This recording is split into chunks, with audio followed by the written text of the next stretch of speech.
Hello, this is going to be short and sweet. We're going to be talking about, hopefully in the next few days, while my dear friend Tommy Hellstrom is with us. I don't know if you wanted me to mention his name, but it's too late now. We're going to be talking about a few things, so this is going to be about 2 minutes. And most things I like to talk about make people think. And just because I'm saying it doesn't mean it's right. Probably half the time I'm wrong. But we're going to talk about heavyweight boxing right now. There have been great punchers and great boxers.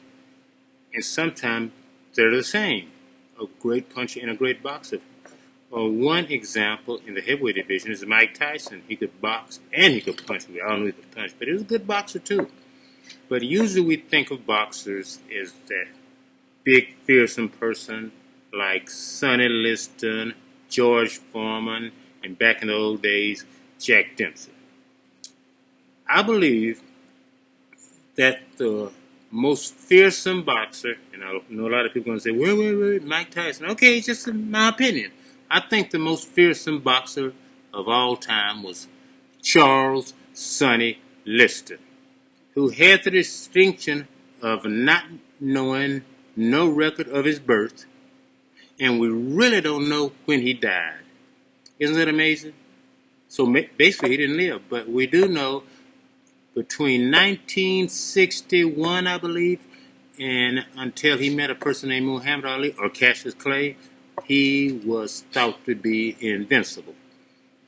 Now, we're going to go to boxers. Okay, he could box too, but he wasn't a great boxer.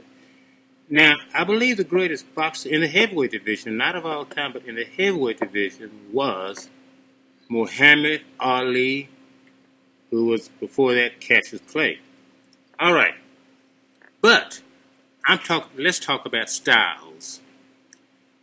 No one can say this is an ultimate person. No one in the world could beat him. Styles make fights. What's his name? Tyson had his Holyfield. Holyfield had his number and had the style to beat him. Muhammad Ali had his king, Ken Norton. Ken Norton was not a great fighter by any stretch of the imagination. But one thing, he had Ali's number. There are some people that said, well, they had 3 fights, and officially Norton won the first one, Ali won the second and third. There are some people that might say Norton won all 3.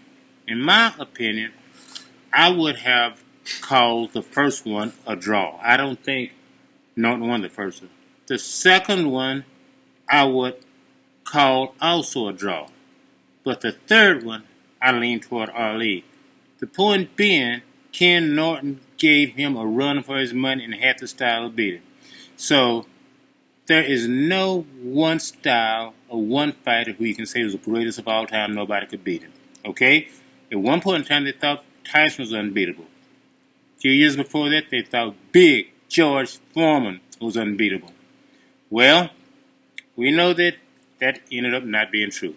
So I'm going to say we'll do this again on different subjects. Anything except religion. We won't talk religion. We'll talk soon. Bye-bye.